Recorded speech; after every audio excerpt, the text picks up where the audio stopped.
Development for property located at 817 Downtown Boulevard and 3725 Airport Boulevard. Public hearing to consider the modification of a previously approved planning approval for property located at 951 Downtown Boulevard and 3655 Marion Beckham Drive.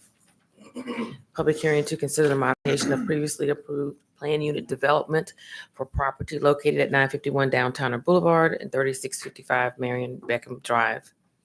Public hearing to declare the structures at 2451 MacArthur Street, formerly known as Avenue, 2202 Stevens Court, 612 Bizzell Avenue, 625 Monday Street, and 3616 Kent Road, public nuisances, and ordering them demolished. Good morning, Mr. President. Mr. I just Mayor. have a quick update for Mr. Carroll. It's the 612 Bizzell Avenue.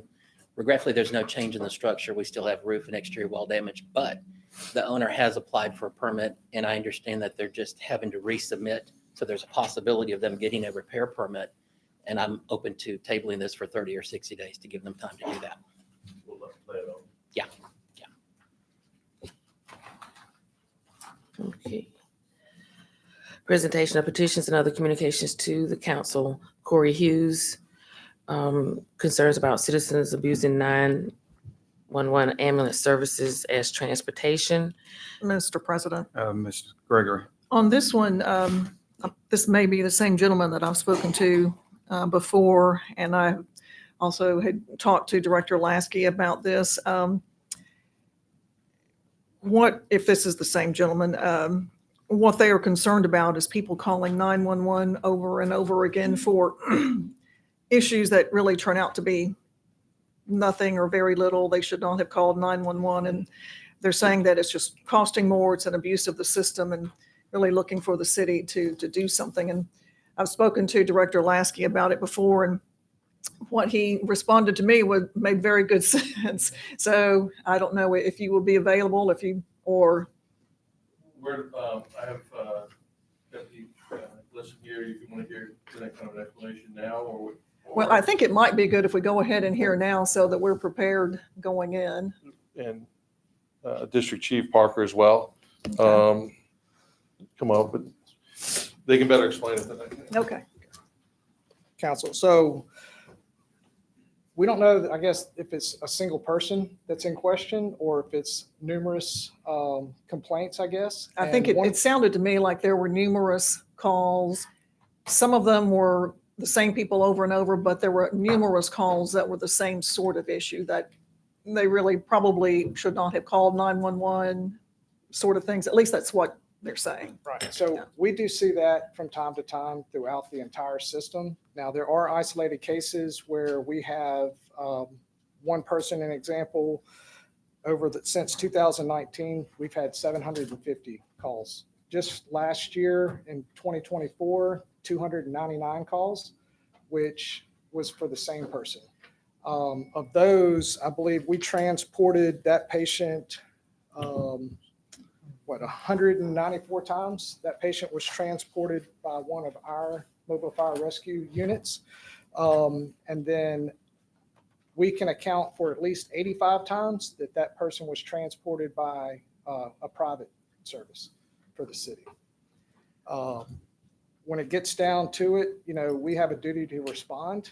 So I'm not sure if they're looking for a way not to respond to these, but ultimately I think we owe it to the citizens to be there regardless, and come up with other avenues to be able to address the specific problems that we have with certain individuals throughout the city, to get those fixed. Yeah.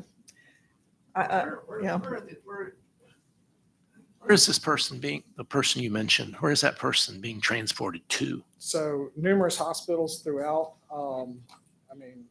Mobile Infirmary, South, Providence, freestanding. So essentially our medical control doctor, we're actually trying to work with the hospitals to have some of that addressed. And just last year in 2024, there was one occasion that we went to the same patient 4 times. There was 16 occasions that we went to her on the same day 3 times. And then 61 times we went to her twice. So that becomes repetitive, and so far this year, there's been 90 calls to the same individual, with 86 of those being transported by one of our units. There's that, we're not even that many days into the year, so Yeah. that's where we have to work on some issues with the hospitals. Are we gonna continue the service? Yes, sir. Yeah, we're not refusing anybody service. In the past, we've taken this on a case-by-case basis and tried to address it with the person, and a couple times we have stopped the behavior. However, we are at the point where if we deny service to a particular person at a particular location and there happens to be an emergency, then we are going to be liable. So we cannot just blanket say we're not responding to this individual. We have also, the firefighters face a tremendous thing is they have certain frequent flyers, frequent callers that are very abusive, and we often have to dispatch police as well. We try to take these on a case-by-case basis, but to think that there's a blanket panacea to solve this problem it's not going to happen. It's got to be done strategically, thoughtfully, so we don't affect the real service to our other citizens. And you all will be at the regular meeting as well? Okay, thank you. And Mr. President, Mr. Woods. I think in this instance today, just for context, this is someone that works on behalf of a private ambulance service. So, I guess knowing that they probably hear these same calls over and over again, I would imagine, that's what I was going to point out. There's no way to really say we're not gonna come service you because you've 365 or 364 days last year we took you somewhere, and now that goes into a liability standpoint. But I think this might be an opportunity. I know just like in the fire department goes and does more education services around smoke detectors or anything like that. Maybe this would be an opportunity for us to step in and also team up with hospitals to really educate the general public about what transport really is. It's not because you got the sniffles. We can look at putting something out about. We can look at putting something out about 911 and what is useful, what the appropriate calls for medical is, and not. We can get some PSAs done. That'd be fine. Well, the lady that calls so many times, where she live? Wait. So, Let yeah, us tell we're- you that, it was not in a public setting. Yeah.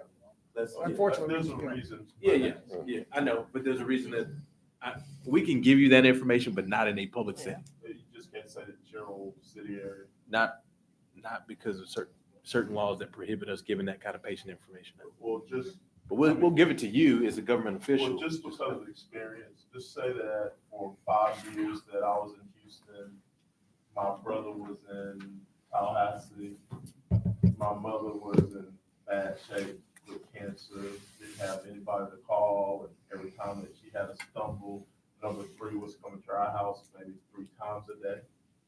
Brian Lee, I'll tell you, Brian Lee came to my house my mother's house 3 times a day because she didn't have anybody else to call. So we're faced with those types of situations.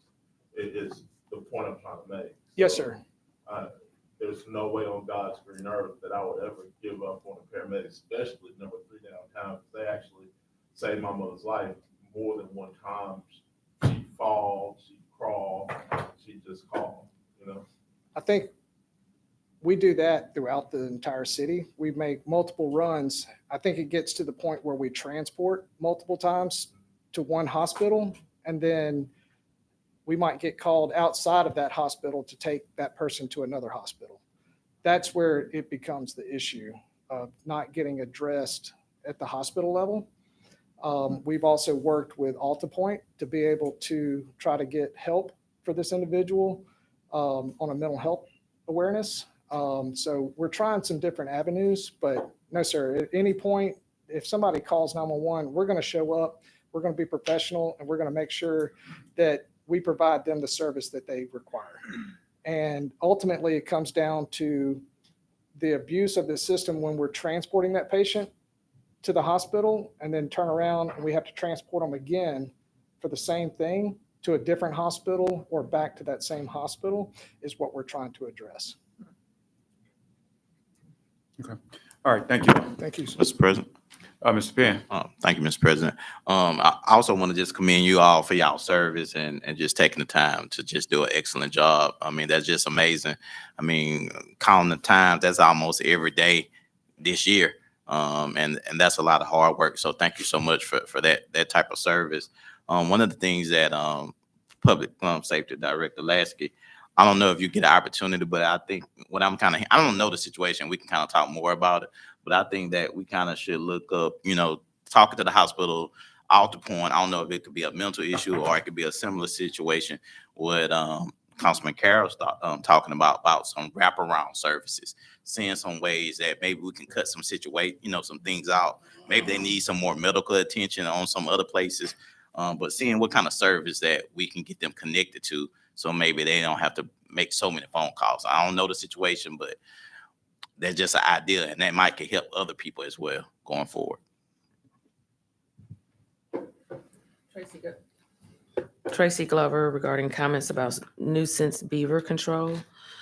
Reggie Hill, dangers of not defining Section 2-62 of the City Code, continuously approving contracts under $50,000 on first read, leaving chapters 38 and 46 of the City Code as is, acquiring third-party law firms to represent the city, preserving the UDC, not having a plan to attack teen violence, passing the fiscal year 26 budget before 2025 municipal election, and kudos to the City Clerk's office for digital scanning to preserve records.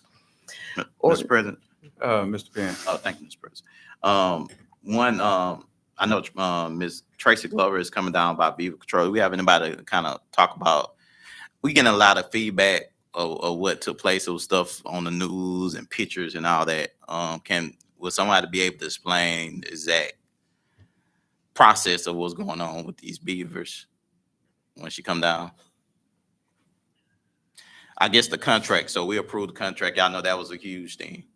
But I mean, we're getting. I'm receiving some emails regarding this. So you would want me to ask here or when we get to that?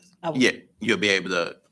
I mean, I don't know exactly all the questions that person might have, but one of is like removal, how they're doing it, the process of removing the beavers.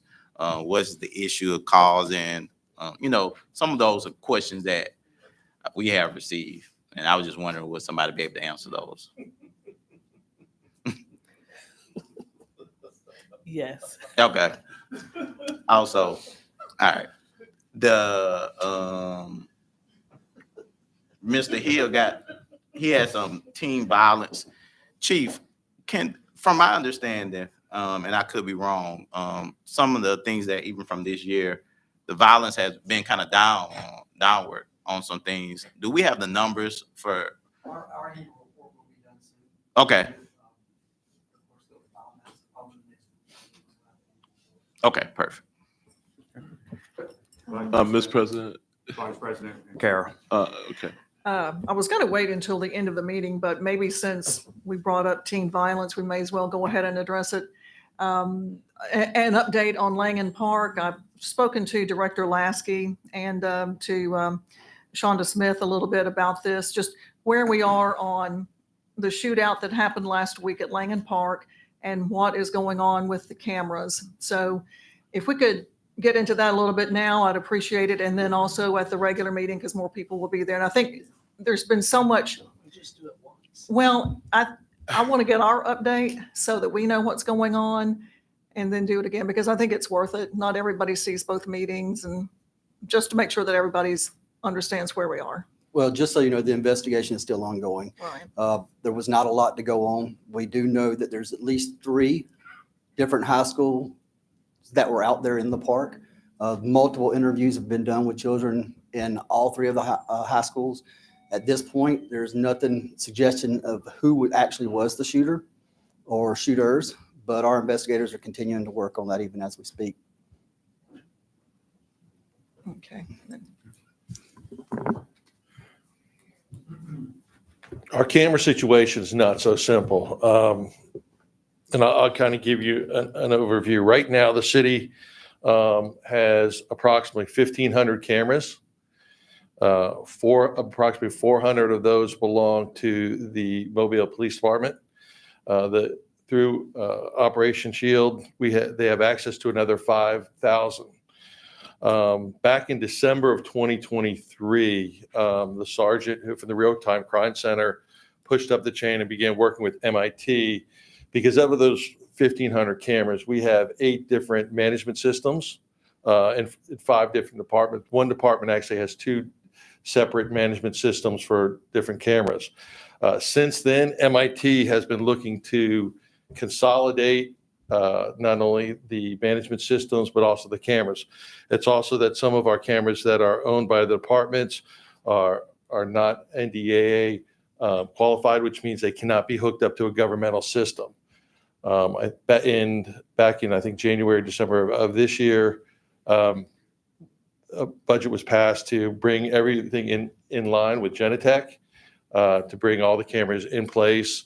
We are looking to, the police department is also now looking into absorbing an additional number of those cameras so they get regular maintenance. The problem is some of these departments don't have the funding or the ability to regularly maintain these cameras and that such. So we have been working on this problem for a year. It's not as easy as you think, because as you acquire cameras, okay, through bidding systems and through different departments, a unit to unify the system, you may think, oh, we just plug it in the same way, but there's a lot more technical things involved than just plugging them all to the same recorder or the same system, and it's got to be done strategically, and it's not as easy or as cheap as everybody thinks it is, just to plug them into one system.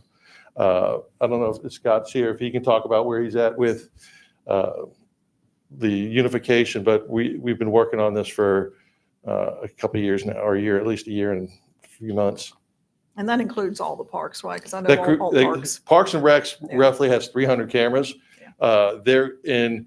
Also, if you think their main focus when they put out the cameras was maybe an asset control or buildings and not crime prevention. So we're going to take a look at all those cameras, probably reface them if we can absorb them into our system. Yeah. And after the shootout the next day, it was learned that the cameras at Langen they were operational, but they just weren't storing the information correctly. Is that correct? what you And the Langen Park cameras are the ones that are actually not NDAA certified. I don't know if you guys understand what that is. A few years ago, the federal government says these certain brands of cameras that are manufactured by the Russians or the Chinese cannot be hooked up to a government system, so they're a closed system, and the recording system is local, not throughout the city. And again, because the placement of the cameras was not done for crime prevention, it was done by Parks and Rec. It is questionable whether we could have gotten any evidence of your value shots anyway. when you relook at the camera situation, in order to try to find out who was involved in the shootout, for instance, how would those cameras be angled then? Would it be totally different setup and installation as far as what they would be able to pick up? Absolutely. Once the if the MPD ends up taking Project Shield, ends up taking over the camera, they'll be refocused and better cameras, better digital cameras will be placed in their place. Okay. But in the meantime, I certainly appreciate Chief, your team, for doing all they're doing and for staying on top of this. You know, there's been a lot of outcry. I think probably because it was at a park, and that created a lot more, pushback on everything. So I appreciate all you're doing. Okay. Thank you. Madam Clerk. Oh, Mr. Williams, Mr. Carroll. You had something? I was just thinking about the camera. Okay. For a second, but I was actually, this. Turn your mic on. This mention of the UDC, is Shayla here? No. Yeah, UDC. I'll let it wait another week. I was hoping that we'd be getting close to getting this on the agenda soon, so we'll let it wait a week before we start talking about it. public hearings this Thursday, right? With the planning commission, right? Yes. So it'll be the following week. I'll let it wait. Madam Clerk. Ordinance is held over. 64001, consider rezoning property located at 5301 Moffett Road from B2 to B3. Mr. President. Mr. Gregory. Good news on this one. We don't have to lay over again. I appreciate everybody who's been involved in this. The gentlemen who came to speak to us months ago have been very helpful and understanding, and they are okay with the development that is proposed. Their issue from the get-go was just that they were afraid that any more development there would make the issues with more water runoff and flooding that they have experienced over the years worse. So we met with them, Nick and John and the engineering firm all got together and looked at plans, and I believe we have come up with a way that will not make it worse. It actually will likely improve the situation by about 10%, and we'll get a little extra work out of it as well. And we met yesterday and everybody's on the same page and we are good to go. So just thank you, everybody, for what you did to make this happen. Madam Clerk. Consent resolutions held over. 40036, declare the structure at 777 Wellworth Street, 1053 Bay Avenue, 1101 Bay Avenue, 2813 Longleaf Drive, 7010 Smith Street, and 554 Hickory Street, public nuisances and ordering them demolished. Mr. President, just an update, since these are holdovers, all of these were held over approximately 60 days ago. The first three, 77 Wellworth Street, the 1053 Bay Avenue, 1101 Bay Avenue. Regretfully, we've had no action on repair of the structures and no permit applications. I do request that we move forward declaring these a public nuisance. The next one, the 2813 Longleaf Drive, I do recommend we table this. We have a new owner, and we would like to give that new owner time to repair the structure. 710 Smith Street, we do have an ownership dispute, but we also have some on-site repair. So if we could table that one as well, and we'll monitor both these that we're requesting to table, Mr. Reynolds, so that we can get the ownership dispute for the 710 Smith Street resolved. And then we have good news for 554 Hickory Street. The owner has a demolition permit. They've begun demolishing. We'd just like to give them time and permanently table that one. The other two, Mr. Reynolds, if we could do 60 days. Okay, just hold it. Oh, I'm sorry. No, we're permanently table. I'm sorry. Yeah, permanently table all three. Okay, thank you. CIP resolutions held over. 21473, authorized contract of Harris Contracting for Mims Park Athletic Restroom Concession. Resolutions held over. 01462, authorized amendment to agreement with Four Moons for federal reporting software. 01463, authorized reimbursable agreement with Moss for Dolphin Street from Spring Hill Memorial Hospital to Sage Avenue. 08466, approved purchase order to Sunbelt Fire for fire bunker gear and helmets. 09470, transfer funds from facility maintenance capital account to capital project energy efficiency and conservation to match and support the fiscal year 24 energy efficiency and conservation's block grant. Ordinances being introduced. 64008 is the rezoning on Dolphin Island Parkway. 64009 is the rezoning on Commerce Boulevard. 6410 is the modification of the previously approved planning approval on Downtowner. 6411 is considering the modification of the plan unit development on Downtowner Boulevard. 6412 is the modification of the previously approved planning approval for Downtowner Boulevard. And 6413 is the modification for the plan unit development on Downtowner Boulevard. Consent resolutions being introduced. 03476, concurring the appointment of Lori Miles to the Alta Point Health System, Inc. Board. 40, 477, 478, 479, 480, 481 are declaring the structures public nuisances and ordering them demolished. 60, 482, and 483 are approving award of special bonus to the firefighter of the month and public works employee of the month. 60, 484 through 487 are determining appropriations to Grace Place Community Development, Kingdom Covenant Connections, Jack and Jill of America Mobile Chapter, and Florence Howard Elementary School serve a public purpose in approving payment. CIP resolutions being introduced. 01488, authorize agreement with Alabama Department of Transportation for upgrades to detection systems for traffic signals, $783,320.80.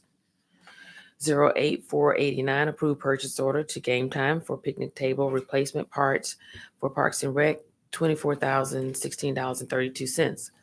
Resolution. Mr. President, Vice President. this is one on the CIP list that is under 50,000. Are you all willing to waive the rules, or do you want to, It's on the 50 CIP. That's fine. everybody good with that? All right, Madam Clerk. Resolutions being introduced. 01490, authorize agreement to accept right-of-way deed when prepared for property located at 3661 Dolphin Street, $198,000 plus closing cost.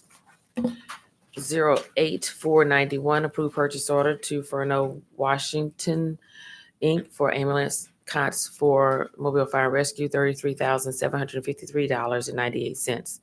08492, approved purchase order to forensic software provider for annual renewal and upgrade for forensic software license, $21,210.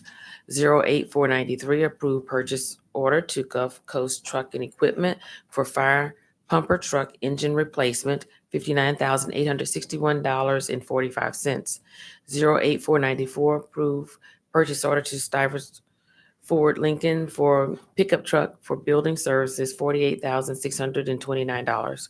09495, transfer funds from Capital Project Priority Project District 5 Capital G TAP votes matching to be used as a grant match for streetscapes in the village of Spring Hill, $23,500.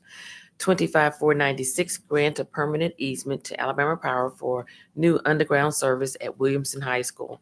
6497, authorize settlement agreement and release of claims. Mr. Davis. Would anybody object to taking up 491, 492, 494, 495, and 496 today? It's 91, 92, 94, 95, and 96. Correct. Waive the rules on those? Everyone's good? Ben? No. Okay. Call for, Woods? Okay. Core? You said 96 too? No. 96, yeah. It's easement. Okay. call for public hearings. 41498, call for public hearing to consider a vacation fee as a condition of the vacation of city right-of-way located on the west side of Norwood Drive, just north of Medical Park Drive, scheduled April 15th. Announcements. Anything from the council? Okay. Anything from the administration? Okay. We'll see each other, Mr. Days. We have something, a picture at 10:15. Yeah, we do Yeah. have a photo. Got a Yeah. photo at 10:15. Okay. We have Some, some students coming. Some students, yeah. School of Math and Science. Yeah. All right. We'll see each other 10:30 downstairs.